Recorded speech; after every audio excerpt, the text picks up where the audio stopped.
আমাদের বিয়ের কয়েকদিন পর আমার বউ তনুর সাথে পরামর্শ করে ঠিক করলাম আমরা হানিমুনে যাব। সে তো মহা খুশি, কারণ তাকে কোনোদিন তার বাবা মা কোথাও ঘুরতে নিয়ে যায়নি। যখন শুনলো আমার সাথে কক্সবাজার যাবে, খুশিতে আত্মহারা হয়ে গেল। পরের দিন খাবার টেবিলে বসে আমি মাকে বললাম, আম্মা আগামী সপ্তাহে আমরা দুজনে একটু কক্সবাজার যাব। আমার বউ কুচকে বললেন, কেন? আমি বললাম, আম্মা আমরা তো হানিমুনে যাইনি এখনো, তাই ভাবছি অফিস থেকে 2 দিন ছুটি নিয়ে ওকে নিয়ে একটু ঘুরে আসি। তনু তখন রান্নাঘরের দিকে ব্যস্ত। আম্মা কেমন যেন একটু স্বর ভারী করে বলেন, হানিমুনে গিয়ে টাকা নষ্ট করো না, টাকা জমা, বুঝছো? আমি যে জীবনে হানিমুনে যাই নাই, তাতে কি তোমার বাপের সংসার করি নাই? সংসারে কি শান্তির কোনো অভাব ছিল?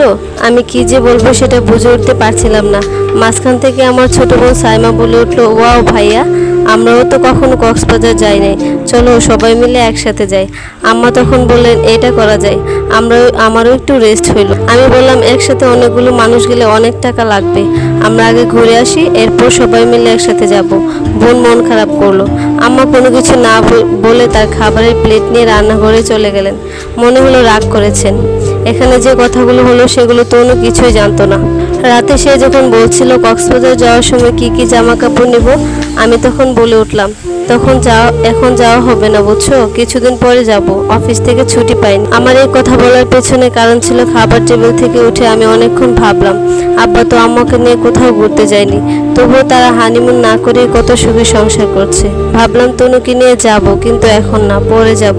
কিন্তু সে পরে আর হলো না। তনু আর কোনোদিন কিছু বলেনি। মায়ের বাড়ি ছাড়া আর কোথাও ঘুরতে যেত না। 2 বছর পরে আমাদের প্রথম সন্তান ছেলে হলো। তার 1.5 বছরের পরে আরেকটি কন্যা সন্তান হলো। ছেলে মেয়ের বয়স যখন 4 আর 2.5 বছর, তখন আমার ছোট বোনের বিয়ে হলো।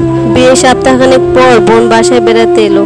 আমার মা আর তনু মিলে অনেক কিছু রান্না করলো। বোন আগে এসেছে, বোন জামাই পরে এসে রাতের খাবার খেয়ে ওকে নিয়ে যাবে। ছুটির দিন ছিল, তাই আমিও সারাদিন বাসায় ছিলাম। ভাই বোন আর মা মিলে অনেক গল্প করছিলাম। তখন কথায় কথায় বোন বলল সে আগামী সপ্তাহে জামাই নিয়ে হানিমুনে যাবে। আম্মা বললেন, বেশি করে গরম কাপড় নিস, যে শীত পড়ছে। আমি মাঝখান দিয়ে বললাম, কবে যাবি তোরা? চলো সবাই একসাথে যাই। বোন কিছু বলার আগে মা বললেন, নতুন জামাই বউর সাথে কে যায় রে ঘুরতে? একটু জ্ঞানী কি তোর নাই? আমি একটু নড়ে বসলাম। আমি এমন কি বলে ফেললাম? হঠাৎ বুকের ভেতরটা কেমন যেন মোচড় দিয়ে উঠলো। 6 বছর আগে সেই খাবারের টেবিলের দৃশ্যটা হঠাৎ ভেসে উঠলো আমার চোখের সামনে। আমি তনুর চোখে আনন্দ লুকিয়ে দুঃখে রূপান্তর করেছিলাম। মিথ্যে বলেছিলাম অফিস থেকে ছুটি পাইনি বলে। আমি মুখ খুলে কিছু বলতে পারছিলাম না। তনু তখন চুপচাপ পাশে বসে গল্প শুনছিল।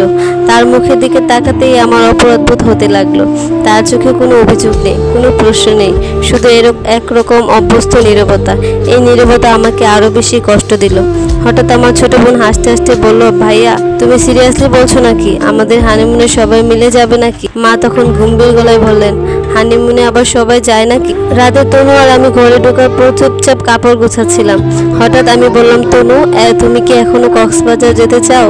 তনু থেমে আমার দিকে তাকালো, তার চোখে হালকা বিস্ময়, তারপর একটু মলিন হাসি দিয়ে বলল, এখন আর সময় কোথায়, বাচ্চা 2টা নিয়ে কোথাও গেলে তো হানিমুনের মজা পাওয়া যাবে না। আমি বললাম, আর এটা আরেক রকমের মজা হবে, বাচ্চারা মজা করবে, সেটা দেখে আমরা মজা করব।